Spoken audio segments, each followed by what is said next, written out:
Hello, good morning. Today our guest is Tho Bishop. Hello, Tho. How are you doing? Hello, Lipton. So glad to join you. Yes, it's a pleasure to have you on the show, Tho. And today we'll be talking about the work of the Mises Institute. Tho, who was Ludwig von Mises? Ludwig von Mises was, Yes. I think, one of the great intellectuals of humankind. He was a economist, within the Austrian tradition of Karl Menger and Eugen von Berg, who was his direct mentor at the University of Vienna. It's interesting when you think about not just the ideas, but the life, I think, that informing them, right? This was a man that saw the Habsburg Empire decay and fall around him, who served in World War I.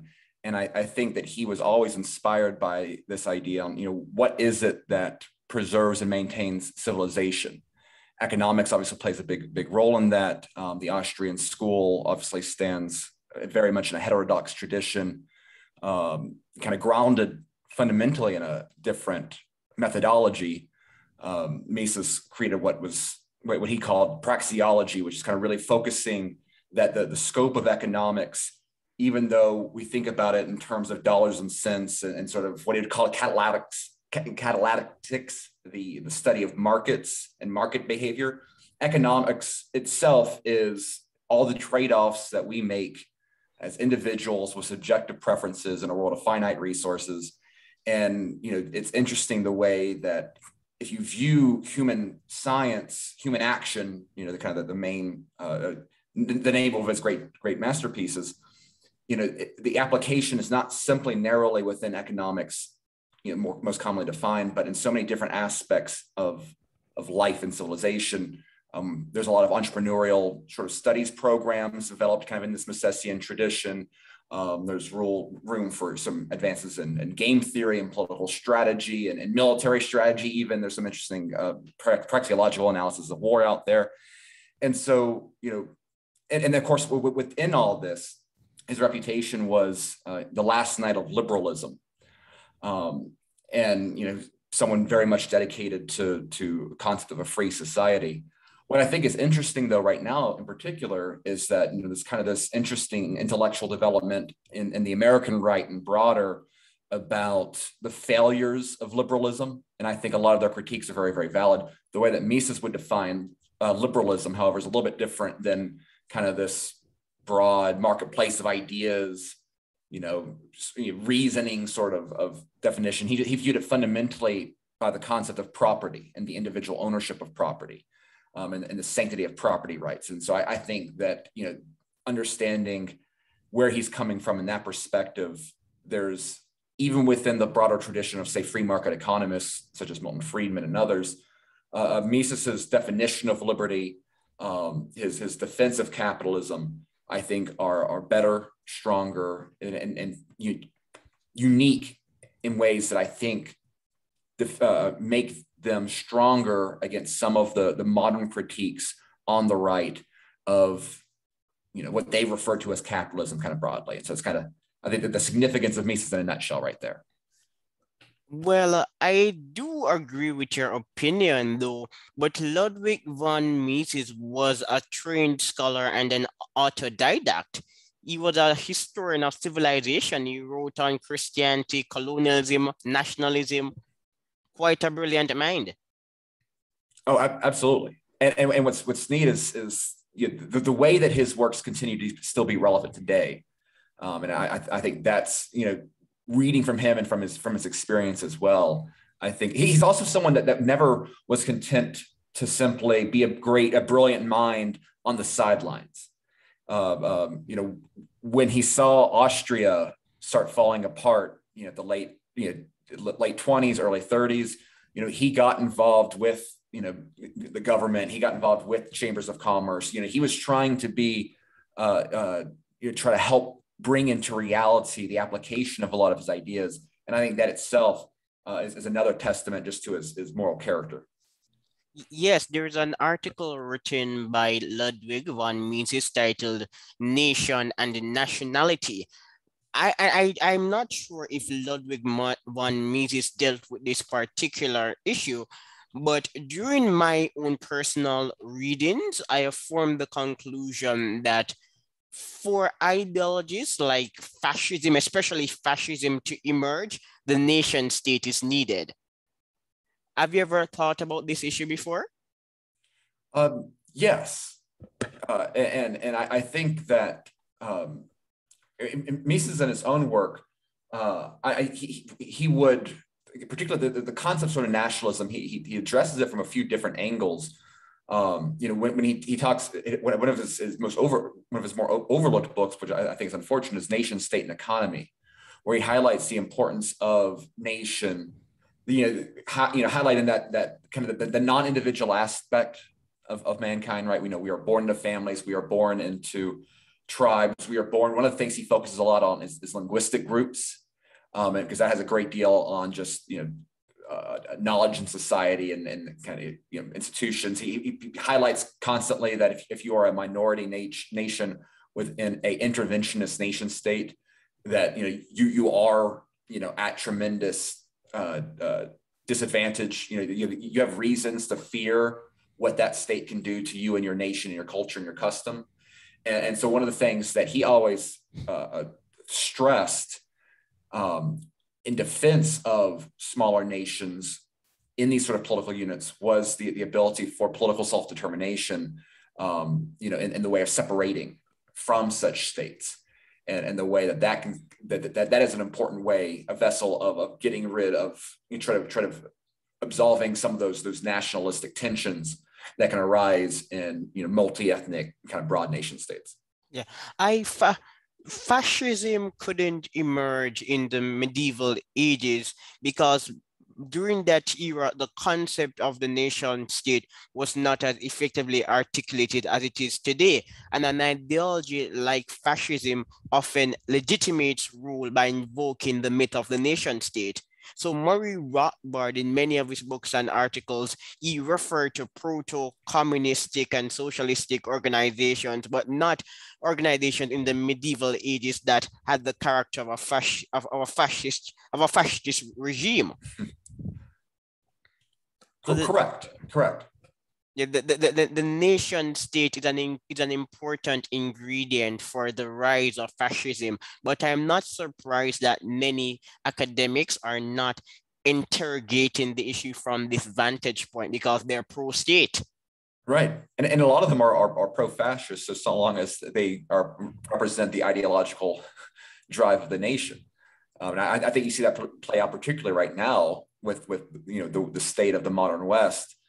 For 5 years now, we've had all these people in Europe and America and elsewhere, grasping their pearls about, oh, well, Trump is what authoritarian fascism looks like, and now it's in the name of public health, you have lockdowns of individuals, you have concentration camps in Australia, you have just the complete the degree to which they're trying to politicize and have the state control and regulate, ultimately every aspect. That very much is something that is being cheerleaded by many of the alleged academics of the modern left. Some of these academics could be intellectually disingenuous or just plain stupid. Anyone with even a cursory understanding of history should recognize that Trump is not a fascist. A fascist regime has a national myth. Trump is a transactional character. If you love Donald Trump, he will love you. Right. Trump doesn't have a greater metapolitical project. Some of his followers may have a project that's similar to Trumpism, but innately Trump is a transactional businessman who likes to win. If Trump was a true fascist, social media would have been destroyed a long time ago. Or he would have been the only account allowed on there. No, you're absolutely correct. And that's one of the kind of the silver linings the last 4 years is that if the left had tried to simply make a deal with Trump, Trump would have taken it. The Democrats could have gotten anything they wanted if all they would have done is just been nice to Trump, and because Trump that would have made him one of the most popular presidents. He would have had his unmovable kind of personality cult on the right, and then he would have had the support of Democrats. That would have been he would have taken that in a heartbeat. I think. But he did it. But the left couldn't stand that. They had to go to war with him. Donald Trump was an easily placated president. Remember, this Donald Trump is someone who panders to women, minorities, and the LGBT community. Trump called himself a deal maker. Trump is not an ideologue, and many in his party actually supported restricting immigration because of the argument that immigration has an adverse impact on the wages of unskilled workers, and many of them are black. This argument has been popular since the 90s. Right, so he was tapping directly into that economic anxiety aspect that is at play, that motivated a lot of not only just the energy in Trump's campaign but Bernie Sanders' campaign, and I think that's one of the things that's very interesting right now, is that the degree to which your average American feels their material quality of life slipping, again in an inflationary environment, the degree to which when the selling point of taking out Trump is that, oh, we got to bring back the experts in charge because this guy's crazy. And yet now the experts are in charge and the material well-being of your average American is going down, and even more noticeable than it has in the past.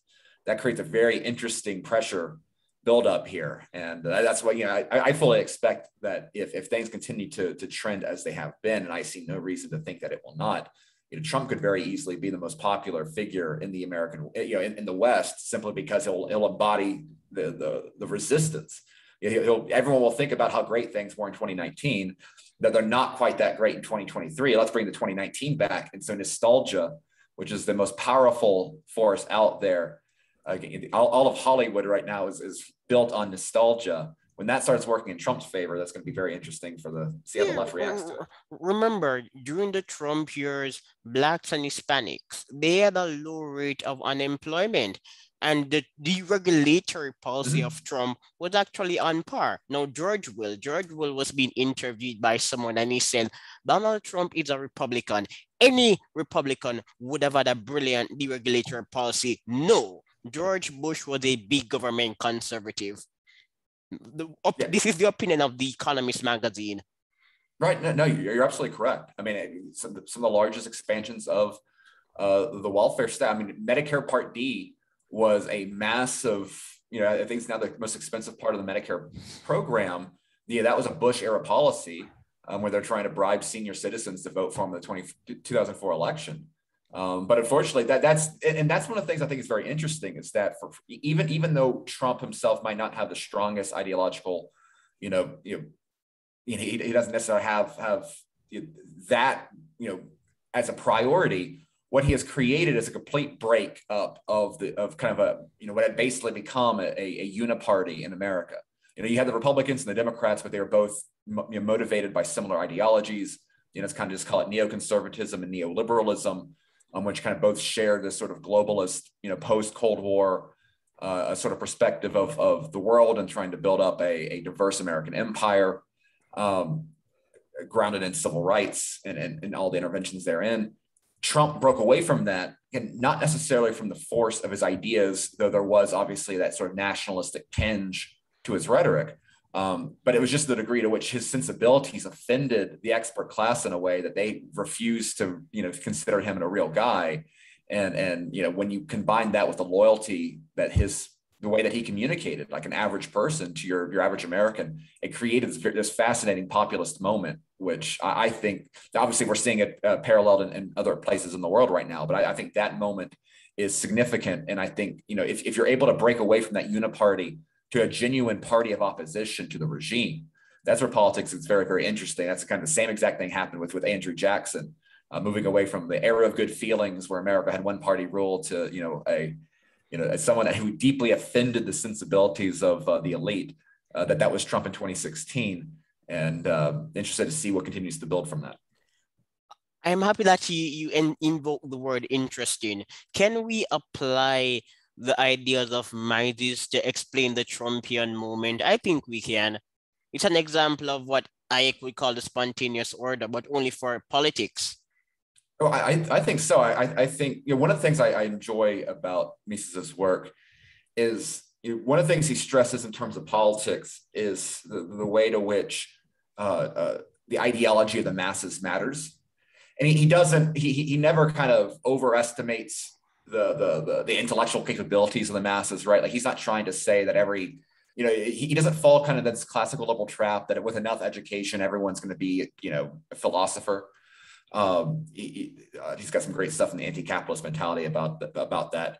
But what he recognizes, though, is that political movements need to be able to motivate the masses, that governments stand or fall based off of their ability to remain legitimate and ideologically aligned with the views of the people. Obviously, there's a period there where if a state can respond with violence and force against that, but ultimately, if the majority of the people are not ideologically on board with you, there's limits to what force can do, right? And so what Trump created was the ability of creating sort of an icon for a broad part of the electorate that they might not be able to come together and agree 100% on the problems of America or whatever. What they can do is come to an agreement that what we have right now doesn't work, that we need to drain the swamp, that the people in charge are corrupt and no good. And just simply recognizing that the standing regime does not represent them. It's a small idea, but it's a small idea that can be widely accepted and can be used as a point of organization. And I think what you're seeing is that the parts of the Republican Party that have the most energy right now are the ones that explicitly position themselves as enemies of the regime. They wear the loathing of their colleagues as a badge of honor. And I think that's something, I think that's where the anger of your average man is. And I think and we see it play out with all the silly, like the Let's Go Brandon chants and things like that. Again, they're silly, but they are very subversive in the real message there, which is that the president of the United States does not represent them and they have no respect for them. And again, that's where things get really interesting. The deep state. You're hinting at the deep state. Though, would you please explain to our listeners that the deep state is simply a well-established metaphor for corrupt politicians and bureaucrats? It is not a conspiracy theory. Absolutely. And it's not even necessarily that they're corrupt. They're just the immovable aspects of American government. And they play in a very different ways. Like the legislature itself also has a deep state. This isn't simply an executive branch thing, though there's more of them there. I used to work up in DC. I spent about 3 years with the banking committee, the financial services committee in the House, and the committees. The committees are where the policy comes out. And so what we would have is committee staffers who never lost their jobs because they had so much institutional knowledge of the way certain legislation was written that you couldn't fire them because nobody could replace their knowledge of it, right? And so there's all these institutional aspects. The bigger government grows, the more that there's a specialized labor force whose entire responsibility is to know what that says, right? And they can't be removed by simply election. And eventually Trump kind of recognized this fact in 2020, early 2020. He started getting much more aggressive with the hiring policy. Unfortunately, that was too late.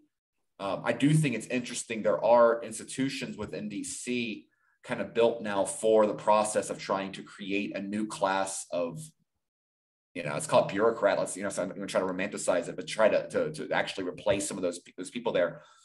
But this is also kind of one of the ways that I push back. I am not a romantic about democracy. Neither am I. But Mises himself was a small d Democrat. He believed Democrat was a useful tool to minimize bloodshed. When you change over the ideology of the regime, I don't know if that's always universally true, but I'm sympathetic to that argument. I think the aspect in American politics, though, the reason it's become so corrupted, it's not democracy, I don't think per se, that has created certain incentives that have resulted in some bad policy. I'm not trying to blankly defend it, but one of the biggest aspects of the federal government is that it is the least democratic part of the American government. And whereas you have a lot more response at the state level, at the local level, where a lot of kind of radical statecraft, if you will, is kind of taking place. So I think there's something also to be said there. Like that's why another reason I'm a big fan of populism is that I think only with sort of the heat and fire of populism can you even begin to reach in and threaten at all that deep state bureaucratic, administrative, that managerial state. And that's, I think, something that's so important, because you can't, if you simply can't, you're not going to change the ideology of America, of the American state, by simply winning a few elections. You have to change the personnel of the state, or remove from it directly from it jurisdiction that should be at the state and local level anyway.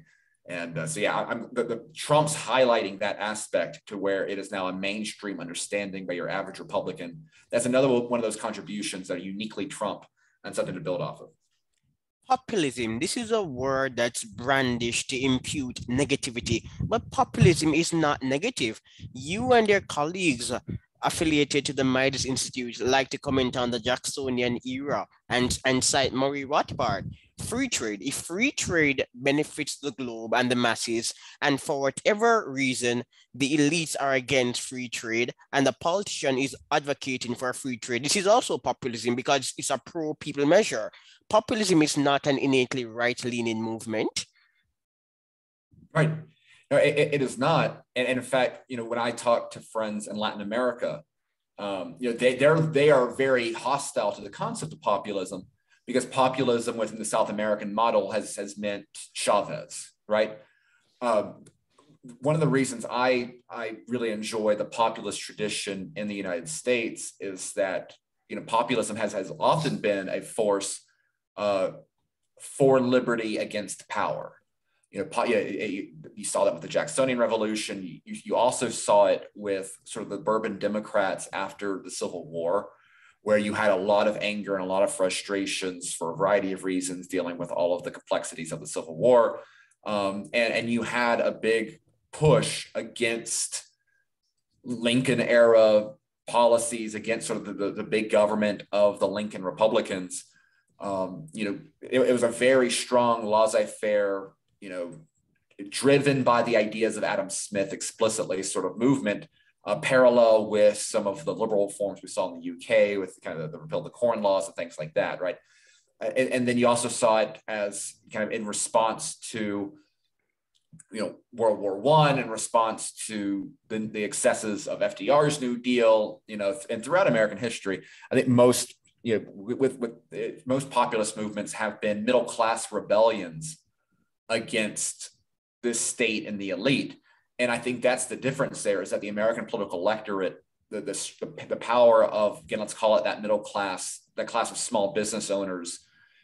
What makes populism different when that's that demographic is that they have something to lose, right? So a peasant's rebellion can go very dangerously because you have a lot of people who are starving and have nothing left to lose, right?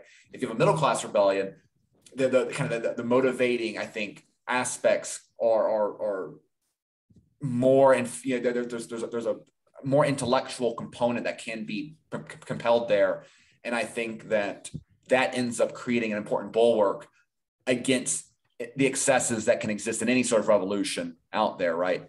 And of course, you codify that with the fact that populist movements typically have some sort of Judeo-Christian sort of bent to them, particularly in the American sense, right? That's I think another important framework that can separate it from the French Revolution.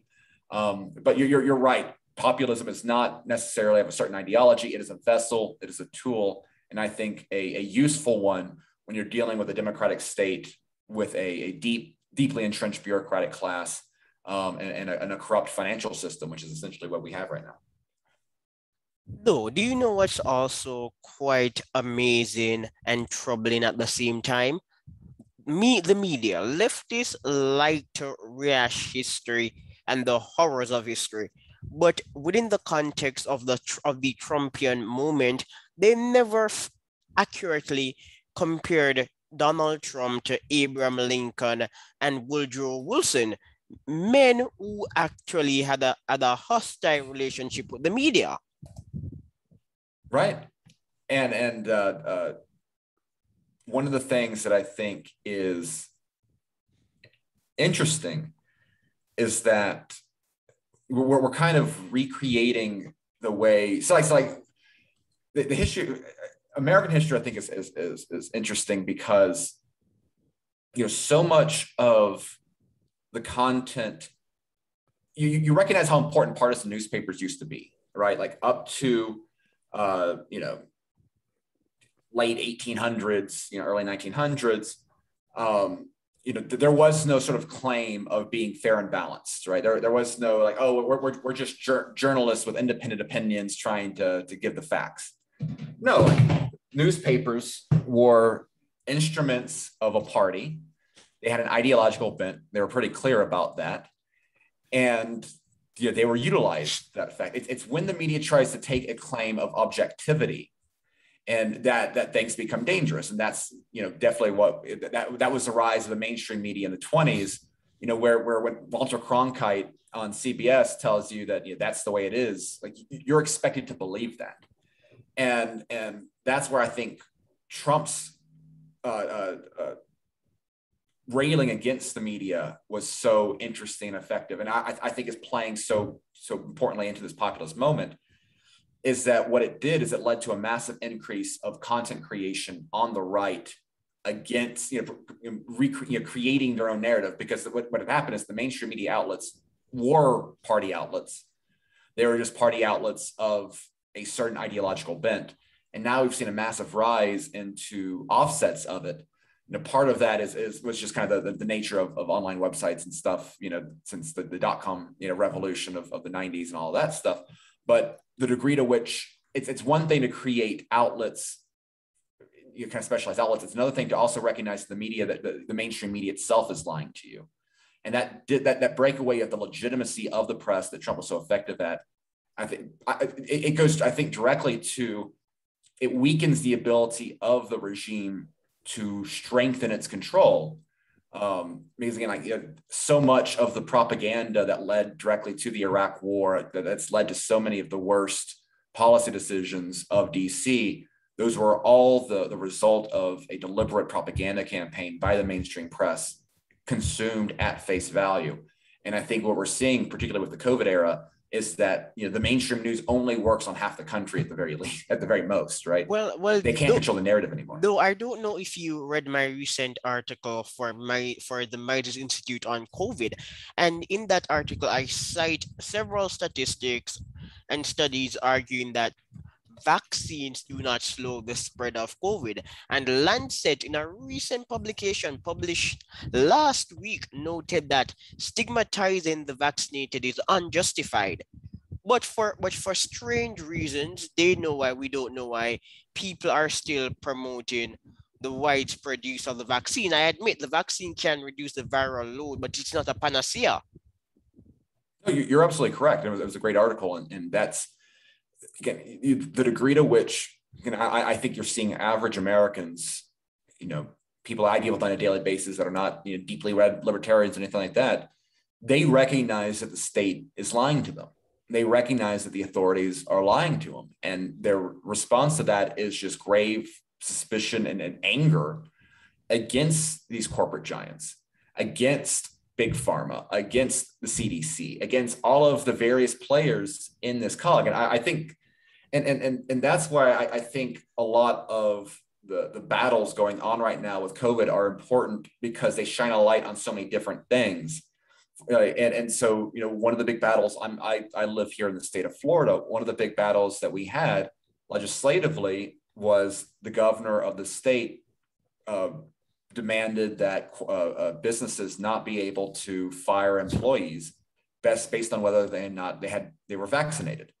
You had a lot of libertarians argue against that on the rights of property rights and employer employer rights and things like that, which I would otherwise agree with, but we don't recognize these rights anywhere else, right? We do not live in a property rights regime. We live in a civil rights regime that penalizes discrimination. And so if you make it legal only to discriminate against people that disagree with the prevailing regime narrative, if you allow businesses to only discriminate against political dissidents and no one else, then all you're doing is creating a caste system that will punish the people that resist the state, and that's going to have very bad consequences. And so DeSantis was able to get that done. And I think that the degree to which we have to recognize that, particularly after a decade plus of incredible monetary policy, which effectively serves to subsidize big business at the expense of small business, makes it cheaper for large corporations to borrow, to use borrowed money to then buy up competitors and upstarts. That leads directly to the consolidation of corporate power. The regime likes the consolidation of corporate power because it's easier to control 6 companies than it is to control 6,000. And they're going, and they have no problems with using private corporations as a means of enforcement for whatever their plans are. And so again, this is an example where the battle over COVID and vaccines, it's important to stop to any extent we can, this biomedical security state. But we also have to recognize that the lessons we learn here, we have to, the degree to which the elites and the technocrats have screwed up COVID, the amount of cronyism and corruption that exists with COVID, it exists in so many other aspects of American life, including the way that we handle monetary policy. And so we need to learn from any gains that we make standing against COVID tyranny. We need to be willing to make the same steps against them, against all the other aspects of the corrupt neoliberal order. Because you're on the topic of inflation, I'm going to bring this article to your attention, published by The Upshot, entitled "Americans Are Flush with Cash and Jobs. They Also Think the Economy is Awful. Why? Because of inflation. It appears that inflation is no longer a libertarian boogeyman." Yeah, it's interesting to see different camps respond to it. There's a certain sort of libertarian that really is fascinated by sort of technocratic solutions. And so, they don't want to say in the Fed, they want to say, oh, well, what we really need to do is to give the Fed a very precise formula for how to dictate monetary policy, and that will solve it. And it's like, no, we shouldn't. I think that the inflationary moment is one of those important lessons in politics. I think, we haven't really dealt with something like this in America since, late 70s, early 80s. Inflation is one of those issues that it's fundamentally a culture war issue, because it's one of those things that hits, families at that kitchen table every single day. It affects red America differently than it affects blue America because of various different factors. The increase in the money supply is not neutral. It first benefits the financial sector and then goes there on out. And that aspect of it, certain people benefit, certain people lose. It goes directly to, so much of the way that this politicized interventionist economy operates right now. And I think that any populist right position must, understand the money side into effect. Because if you do not, again, it's easy to rail against, and there's a lot of people in the financial sector that should be railed against. But if you don't recognize that root cause of it, the decoupling of money from something like gold to giving it to the authority of academic PhDs from Ivy Leagues, and you don't recognize the way that is going to be obviously corrupted for cheap political purposes, then you're not serious about understanding the ideas of civilization that motivated Ludwig von Mises, right? And I think there's a lot of libertarians that don't take that approach to it, and that often ends up leading to conclusions that are horrifying to many people that know better. When you create a government agency, it becomes difficult to abolish it. America survived for a long time without the Federal Reserve. And yes, it is. America. I think that's why they got rid of, the way that we got rid of the Bank of the United States the first 2 times was it had a shelf life on it, and so that when you had people that were not Hamiltonians take over the government, they did not keep re-upping the bank. They made the decision not to include that sort of mechanism with the Fed. Probably a good idea for their own perspective. But you're right. And I think that's why the best approach going on to get serious with the Fed is not necessarily pushing a button and abolishing it overnight. I think it is the rise of parallel competing currencies. And that's what But we've. but for the Fed to adopt that approach, someone who's serious about the spontaneous order ought to be at the helm. Well, like the beauty of it is the Fed doesn't have to adopt it. This is something that Congress can do. The Congress can tell because they can cut the Fed out of this aspect entirely. Ultimately, what you would do is it would be on the way that taxes, the way that you tax alternative currencies, and the way just adjusting legal tender laws, allowing for contracts and gold, Bitcoin, whatever. That aspect of it, it doesn't require the Fed to do. That's something that a populist can do. That's something that can happen outside of the Federal Reserve System itself. What it requires is convincing enough legislators that this is, it's good for them. I think one of the ways to do that is getting changes at the state level, where if you start if you sell the idea to red states, right, that Joe Biden is screwing up the money supply. Obviously, the issues with the Fed goes beyond Joe Biden. I'm not trying, but that's the way you use it politically. The best way to safeguard your own residents is moving money that states otherwise hold in government bonds or dollars, and you buy up Bitcoin or gold or whatever. Then if states start doing that, then the state should require, the pressure it puts on the senator to respect the decision of the state, because the state now has skin in the game on this investment, goes up, right? And so what you can do is by simply mobilizing at the state level, change the incentive mechanisms fundamentally of some of these elected officials. And I think that's that way that if we want to start thinking about ways that we can work within the form to get pretty radical outcomes, which, this is what the left has done, right? The revolutions came about within the form of the government. They didn't impose a new government on top of America, right? It was corrupted from within. We can do the same thing to the opposite direction by, getting serious about, leveraging the positions of power that those hostile to the regime do have or can control. And this revolution can be spontaneous. It does not need to be planned. And a perfect example is the monetary revolution.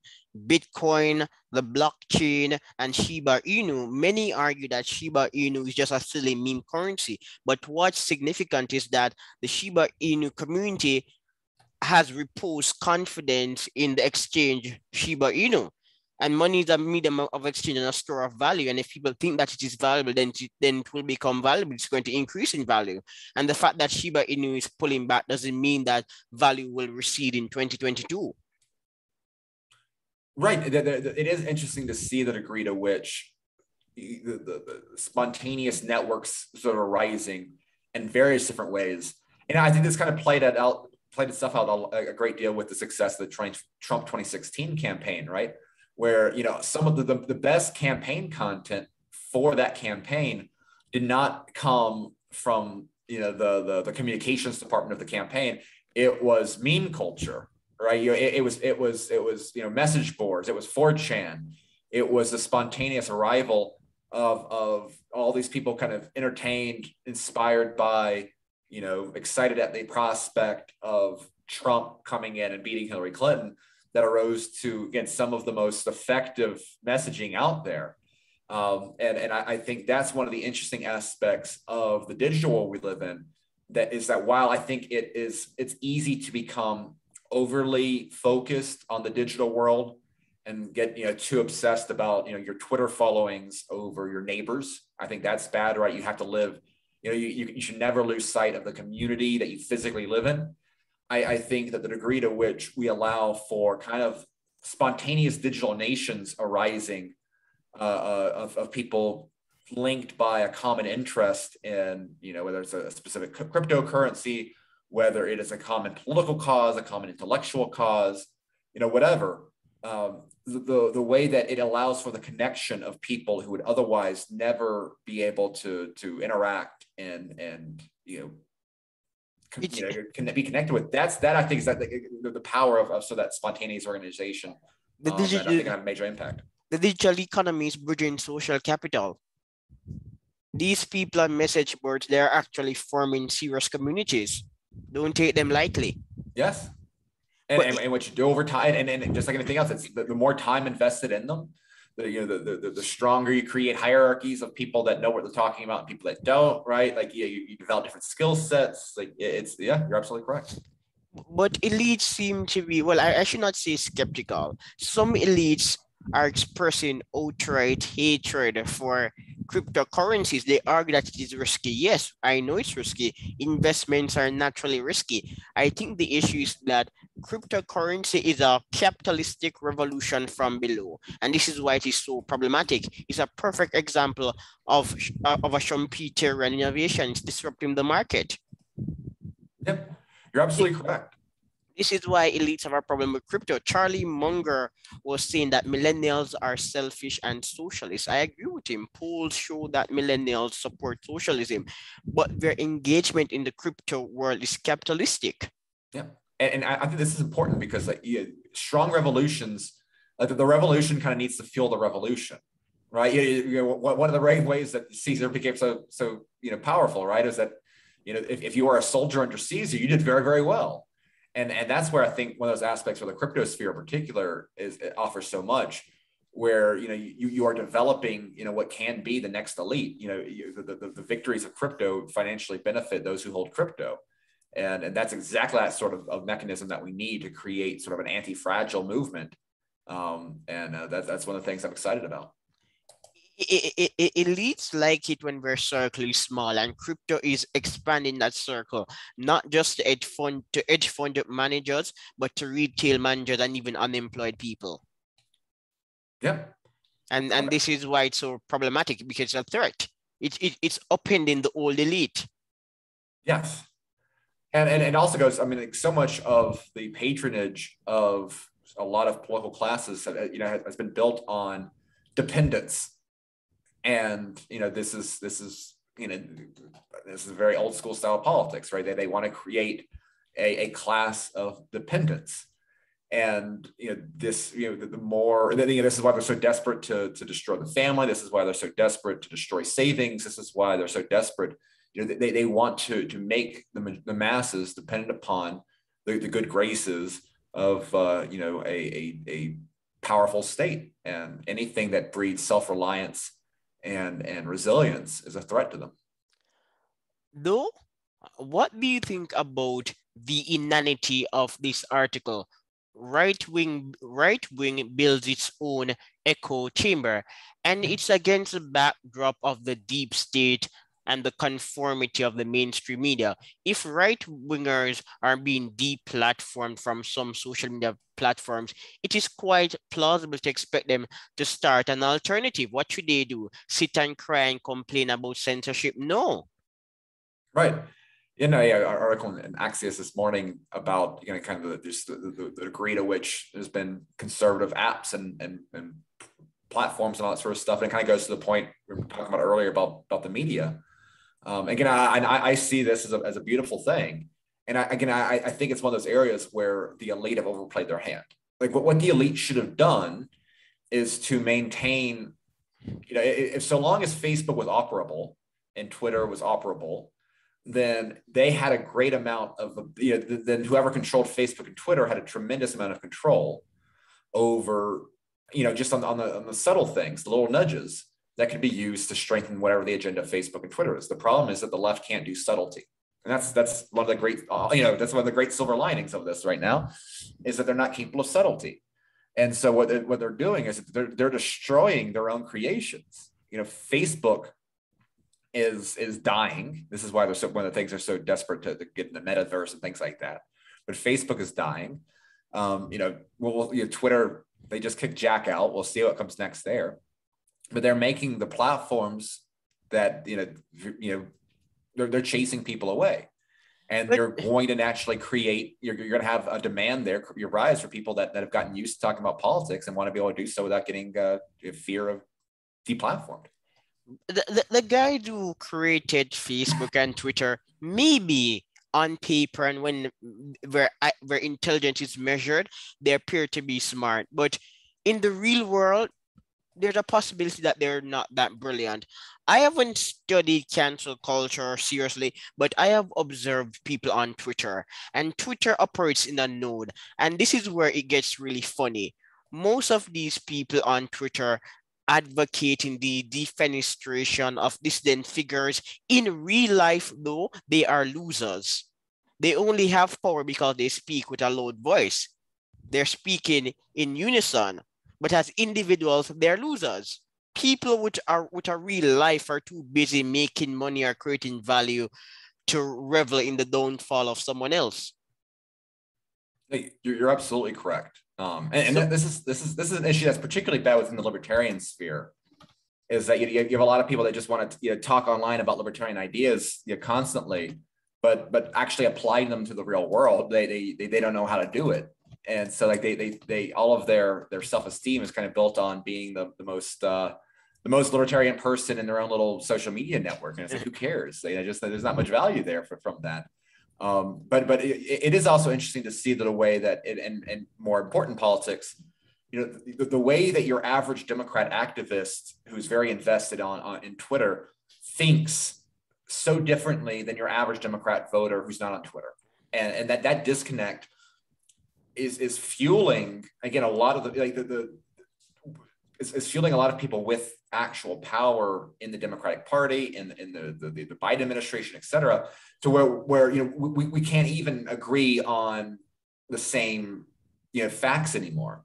The language we're using might be the same, but kind of our concept of society is so disconnected that it's difficult to even have a real conversation because things are so disconnected. These people don't live in the real world. It's just like the people who are who are forcing Pete Buttigieg to talk about the racism of roads and infrastructure. They don't live in the real world. Correct. Yeah, and and that's one of the things that I'm excited about. We've always had a powerful elite, with very bad plans. But they've never been quite this culturally isolated, and I think this inept. And that's something that I think works to the advantage of anyone that wants to see them taken down. And I think that Joe Biden is bearing the brunt of his inane decision. Joe Biden appointed Kamala to a position, and it's quite evident that she doesn't belong in the post of the vice president. Yes. Kamala Harris was liked by a section of the mainstream left-leaning media, not a large section, but by a section that promoted identity politics. So I'm not surprised that today she's in the hot seat. Yep, I'm not either. This was a person who was so popular that she couldn't even make it to Iowa without her campaign erupting into just backfighting and whatnot. And then that's another good thing here is that bad people tend to attract bad people around them. And when you add it with the lens of Washington politics, it leads to a lot of infighting. It leads to a lot of slander in the press. It leads to all the nastiness that someone like Kamala Harris deserves. Yeah, and Ted Cruz actually had a brilliant track record as an attorney before his sojourn into the public space. Kamala's track record is not that impressive. The best we can say about her is that as a prosecutor, she imprisoned Black men, and that's her job. And she actually had to recant a bit because of the issue of political correctness. If you're imprisoned Black men who are criminal in this era, you're insensitive. So to kowtow to the masses, well, I shouldn't say the masses, to kowtow to the upper middle class and their luxury beliefs, Kamala had to recant some of her earlier views. But prosecutors, what is their job? Their job is to ensure that criminals go to prison. So she was just doing her job like an ordinary prosecutor. There's nothing particularly impressive about that. No, and the thing is, there's something particularly impressive about, she doesn't have an ideology. Her ideology is what she thinks is going to, help her win the next election and make that next step up. And, the thing is, though, is that there's a way of doing that with a little bit of cleverness and charm, and she can't even manage to pull that off. Yeah, because she's not charming. Pete Buttigieg is I wouldn't describe Pete Buttigieg as charismatic, but he's obviously a smarter guy. But Joe Biden could not make him the vice president because as a gay man, he's too heterosexual in his outlook. He's not like the RuPaul character. I think gay men in America are basically straight now politically. Yeah, so Pete Buttigieg was not a RuPaul-like character, so the left would not accept him as the VP. So Joe Biden had to appoint Kamala, and it's turned out to be a disaster. Many of our staff members, they're defecting. There was an article online on the topic yesterday. Yep, I have a feeling that rivalry between her and Pete Buttigieg is only going to play out more so in the next 2.5 years or so. Which again, we have something else to enjoy. Buttigieg can win because he has big money behind him. Yes. Yeah, as I said, Kamala only impressed a small subsection of the Democratic media. Most people don't care for Kamala. And one of the things that I don't think it's enough credit is that and you see, like when Obama was elected in 2008, like that should have been a movement. Like that should have been a revolutionary point in this country. And I'm not trying to underplay the significance of Obamacare or Dodd-Frank. Like these are very, very big, very, very bad bills. But it wasn't a movement because Obama didn't raise up anyone else. I mean, Joe Biden's now president. He was his vice president, fine. But like that's not really, he didn't raise up a generation of young Democratic lawmakers. And that's why, we're having a serious conversation about the former mayor of, Indiana, yes, and Kamala Harris. The quality of Democratic politician was wiped out because Obama had no interest in building a bench. I don't know if he was just egotistical and didn't want to help anyone else or whatever. But a good political movement, it requires not only a big victory but bringing up allies. And Obama didn't do that. And so we're seeing it play out on the Democratic side right now on just the lack of talent. Because remember, Joe Biden is an experienced politician. And during the Obama years, he was the bridge between Obama and some of his foes. Obama is naturally a lukewarm character. Right. Yeah, people like him because Obama became the president as a black man. But personality... In terms of his personality, Obama is a lukewarm character. He's not an activist, and he isn't even ideological. He's just a man who went to Harvard and speaks well when he wants to. Yeah, he's an Ivy League professor. Yes, he's not that exciting.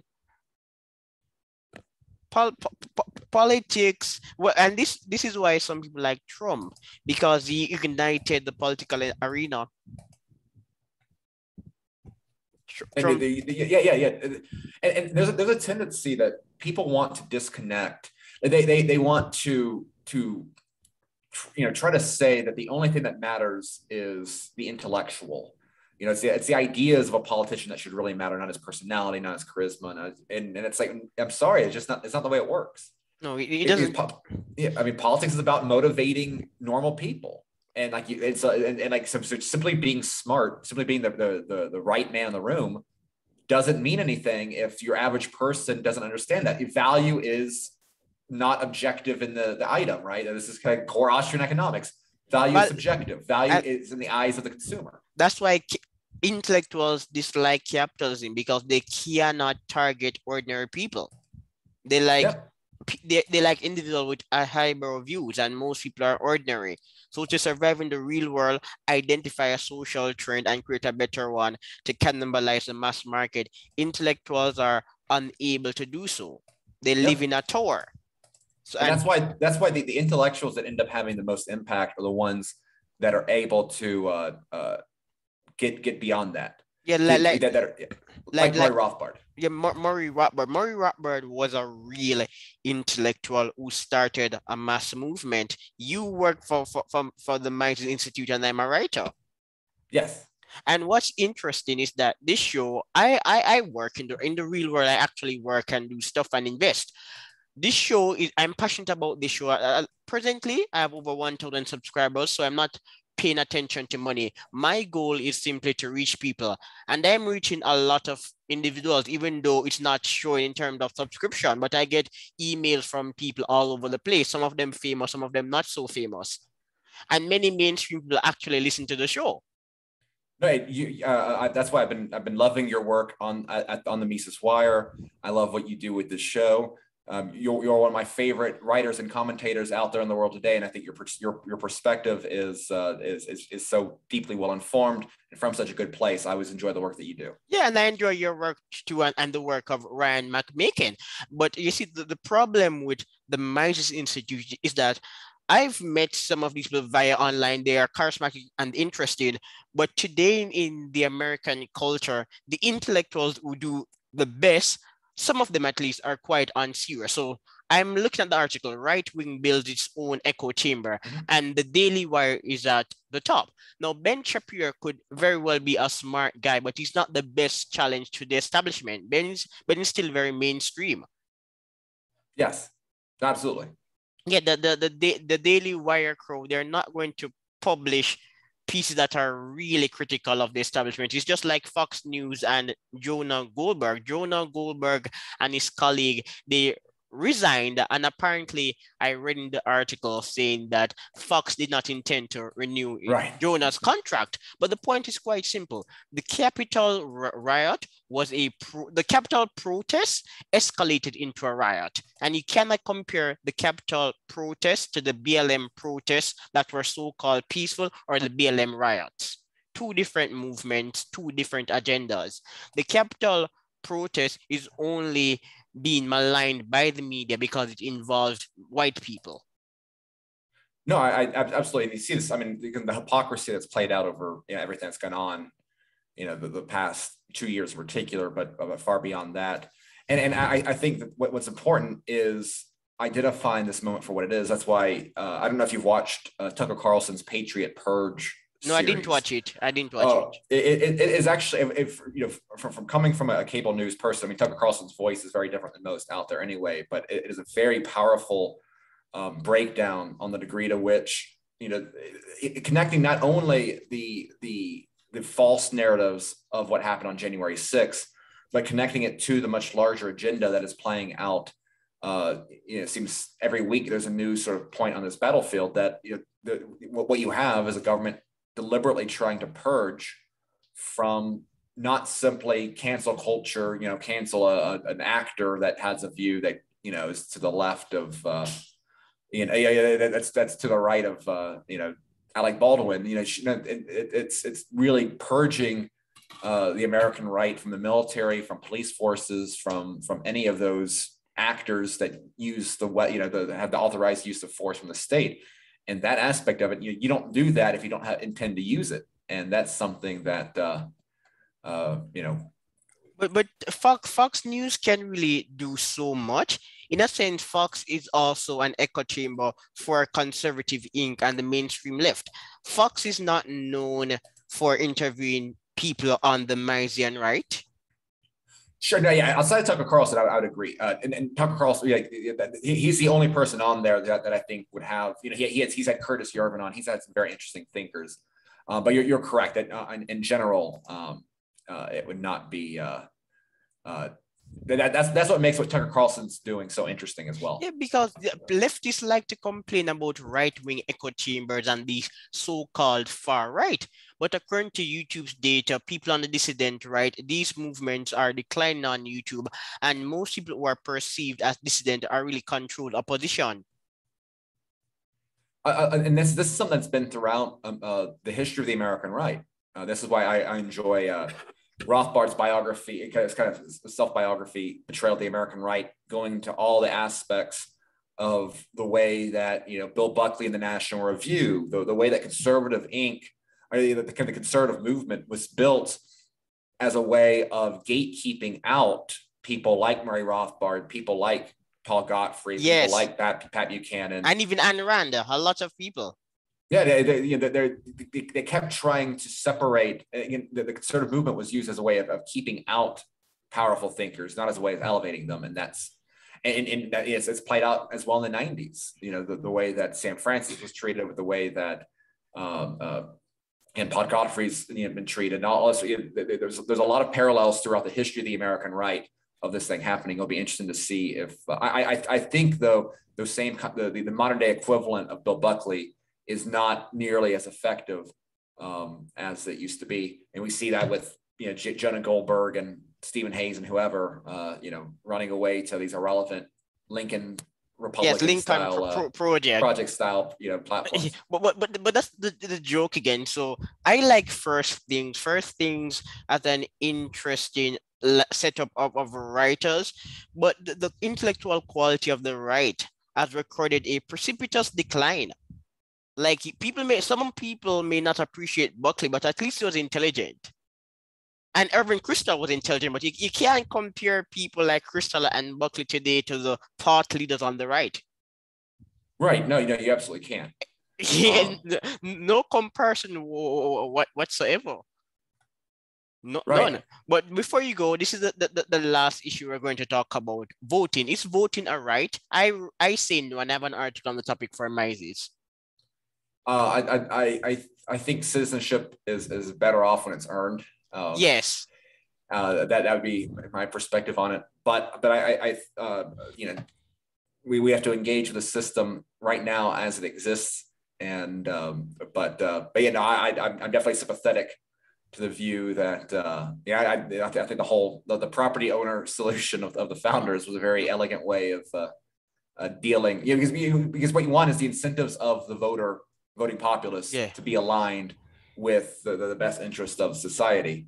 And that is obviously not quite the case with the current environment, but we've got to play with the rules on the board. I am a libertarian realist. The state is a necessary evil, and men, they create the state. And in order to function, the state has a list of rules and regulation.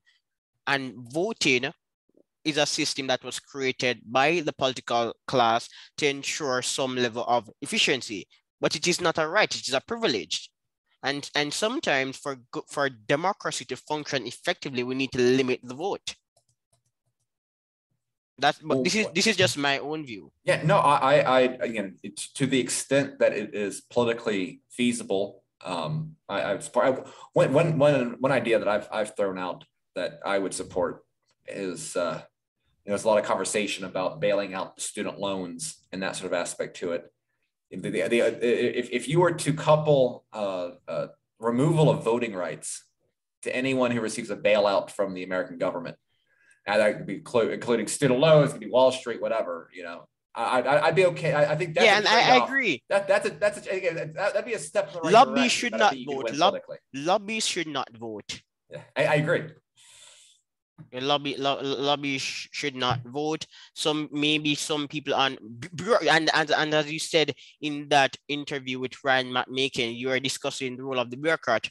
Maybe bureaucrats should not vote because they have perverse incentives.